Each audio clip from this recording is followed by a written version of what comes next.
Olá, eu sou Alice e estamos falando de relacionamentos sociais.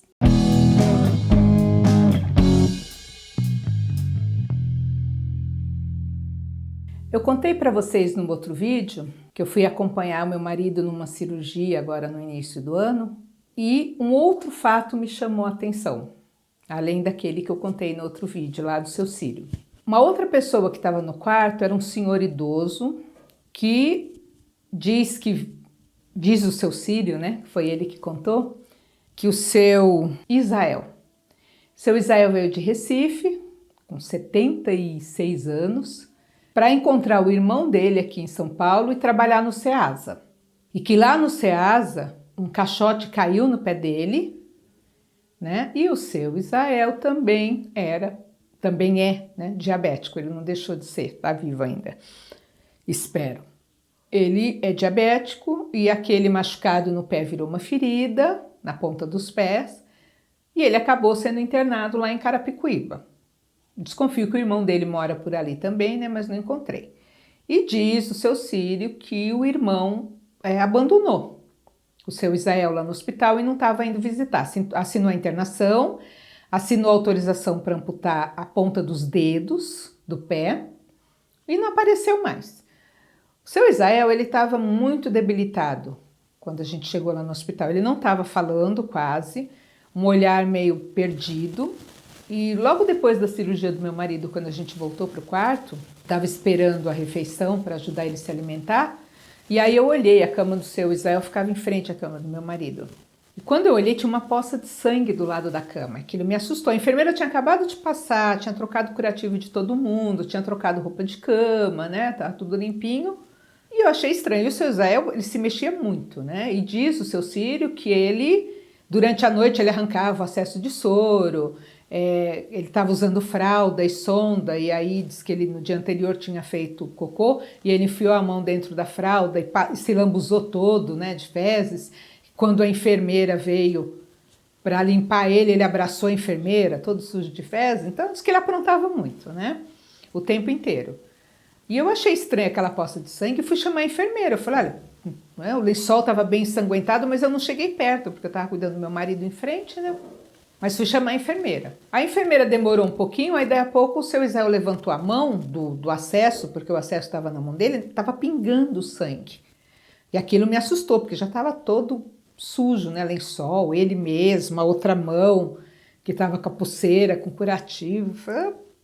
Aí saí, chamei a enfermeira de novo, aí ela veio correndo, né? Falou, nossa, eu achei que ele só tinha perdido o acesso, né? E aí foi uma lambuzeira geral, teve que trocar tudo, teve que limpar ele, porque as enfermeiras estavam dando banho, porque ninguém da família estava indo lá, e as enfermeiras que estavam cuidando. Só que é muito paciente, é muito trabalho para poucos funcionários, e até por isso que nesses casos de idosos, recomenda-se que fique o acompanhante, para ajudar o criança também, né? Aliás, o hospital muito bem estruturado, as mães com bebezinhos também que acabaram de ter bebê, podia ter acompanhante, com os devidos cuidados, né? Devido à pandemia, mas a estrutura permitia isso. E o seu Isael estava sozinho, então até para comer as enfermeiras estavam se revezando lá para ajudar ele, e muito trabalho. E me chamou a atenção, porque o irmão não apareceu, apesar dele ter sido amputado, os dedos do pé não estava cicatrizando, não estava evoluindo. E aí no dia seguinte meu marido falou que o médico passou e que marcou cirurgia para o seu Isael para amputar a perna também, né? Igual o seu Cílio, por conta de não estar reagindo bem. E a gente percebia que ele estava meio fora do ar. Diz o seu Cílio que nos primeiros dias o seu Isael estava até conversando, estava contando a história dele, estava mais animado, mas no período que eu estive lá, a gente percebeu que ele não estava nem reconhecendo a gente. E aí, né, conversando, porque todo lugar que eu for, eu acabo falando da minha experiência da assistência, o seu Cílio perguntou se eu não podia fazer nada em relação ao seu Isael. Eu falei, olha, não, primeiro porque eu trabalho em São Paulo e aqui é Carapicuíba, né, é uma outra área, um outro município, não tem muito o que fazer. Segundo, que a assistente social do hospital é que vai ter que assumir esse caso, porque ele tem família, ele foi internado, a família tem que ser responsabilizada, mas estava abandonado.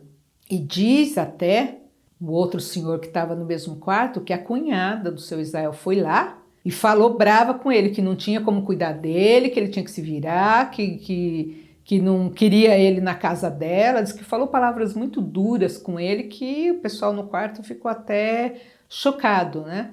Então, não tem ali uma disposição, uma disponibilidade da família para cuidar. Já começou errado, né? O que ele, idoso, foi sair lá da terra dele, cadê a família dele lá de Recife? Não tem outra referência. Veio fazer em São Paulo para trabalhar no SEASA, com trabalho pesado, foi tudo errado. Depois abandonado no hospital. E vai ficar numa situação de que vai precisar de cuidados. Quem vai cuidar dele? Quantos idosos em situação de rua, de vulnerabilidade, começaram assim? Porque a assistente social vai tentar entrar em contato com a família quando ele tiver condições de alta, vai tentar responsabilizar a família, não necessariamente vai conseguir. A família pode abandonar ele em qualquer lugar, ele pode acabar em situação de rua, e aí não tem serviço na rede que possa atender essa questão, que é uma questão de saúde, não é só uma questão da assistência social, porque envolve muitas outras coisas, né? Tem o diabetes, tem a idade, e agora vai ter a dependência de outra pessoa por conta de não ter condições de autocuidado, porque além da diabetes ele vai ser amputado da perna. Isso se ele sobreviver a esse processo. E aí eu vi ali no Seu Israel muitos dos nossos idosos que estão em situação de rua, em situação de vulnerabilidade. E começa assim, a gente pega o idoso, depois nem o idoso consegue contar o que aconteceu com ele. Como o Seu Israel está bem debilitado, ele não consegue mais falar o que aconteceu com ele, não consegue falar da família. Aí a gente pega a pessoa assim num atendimento, sem saber o histórico, sem saber como foi, e fica imaginando, o que aconteceu? Cadê a família dessa pessoa?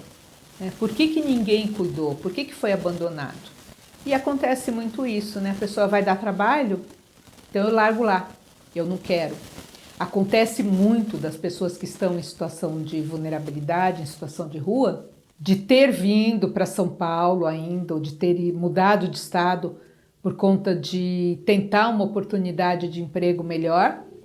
O parente direto até quer, mas o cônjuge não quer, o filho não quer, alguém não quer ele por perto e ele não pode ir. A gente dentro do centro de acolhida tem até pessoas que no fim de semana vai visitar a família, porque o irmão está lá naquele dia e ele pode ir, a cunhada permite, né? O outro parente permite, mas quando o irmão está trabalhando, deixa para lá. Além do Seu Israel, da questão do idoso, eu lembrei do Pedro Eugênio, que é um caso que eu contei também, que a gente acompanhou por um tempo. O Pedro Eugênio tinha questões mentais, comportamentais, foi internado numa instituição, só a mãe que acompanhava, a mãe ficou doente, deixou de visitá-lo, ele se sentiu abandonado, fugiu do local onde ele estava internado, acabou em situação de rua. Quando a mãe faleceu, o irmão providenciou de alguma maneira uma certidão de óbito para o Pedro, porque ele tinha fugido sem paradeiro desconhecido, ficou com a casa que era da mãe e largou o Pedro na rua. E a gente levou muito tempo a descobrir a história do Pedro Eugênio, descobrir a família, acessar o irmão, entrar com o processo judicial, responsabilizar o irmão, até que o irmão foi condenado a cuidar dele, né? A dar a parte da casa da mãe para o Pedro e cuidar dele. O Pedro tinha direito a uma aposentadoria, né? Então essa aposentadoria foi disponibilizada de novo, depois do processo judicial, para o irmão cuidar do Pedro, mas isso foram anos. E enquanto isso, a gente teve que trabalhar com o Pedro a questão do autocuidado, porque ele não tomava nenhum remédio. O Pedro é aquele que eu conto que os usuários brincavam com ele, Pedro, levanta o braço. Se ninguém falasse para ele, Pedro, abaixa o braço, ele ficava lá. E a gente, para dar remédio, falava, Pedro, abre a boca.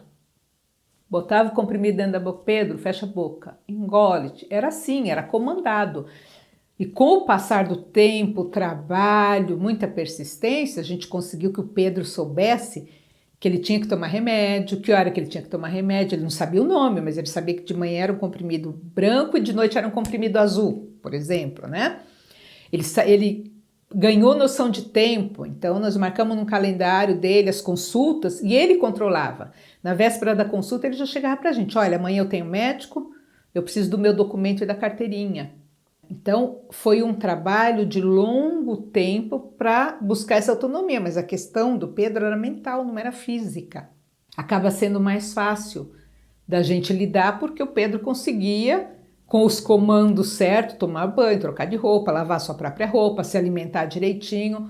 O seu Israel não vai ter essa perspectiva, né? A tendência é aumentar a debilidade dele, porque ele não está comendo direito, ele não tem o cuidado, ele não tem a consciência para o autocuidado e agora vai perder a perna, e a gente espera que seja só essa perna, né? Ou dos males o menor, não sei, mas o seu Israel é um grande candidato a virar pessoa em situação de rua, a virar usuário dos serviços da assistência social, sendo que tem uma questão de saúde que a assistência social não dá conta e que nem sempre a gente consegue a parceria ideal com a saúde. A saúde também joga muita gente para o nosso lado da assistência social, já se vira porque não é mais caso de saúde. A alimentação não é questão da saúde, a moradia não é questão da saúde, aonde a pessoa vai dormir não é questão da saúde, a questão da saúde é só a saúde, o remédio. Mas a pessoa, o ser humano, ele é um conjunto. Ele precisa se alimentar, ele precisa descansar, ele precisa da higiene pessoal e ele precisa da atenção das questões de saúde, é um conjunto só. E fica muito difícil da assistência social dar conta de tudo. Precisa de muitas parcerias.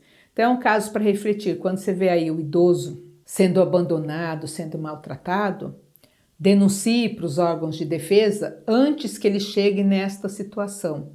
Tenha esta sensibilidade de olhar. E a gente fica aqui torcendo. Não vou ter mais notícias do seu Israel, né? Porque já saí do hospital e é uma outra história, não sou parente, mas eu fiquei muito sensibilizada e pensando nisso, que ele é um forte candidato a se sair do hospital, virar um usuário dos serviços da assistência ad eterno, porque ele não vai ter mais condições de autonomia, né? Infelizmente, um idoso, nessas condições que ele está, a tendência é ir piorando. A gente vai dar uma sobrevida, uma qualidade mínima de vida, de conforto para esse momento, mas dificilmente vai recuperar o que ele já perdeu.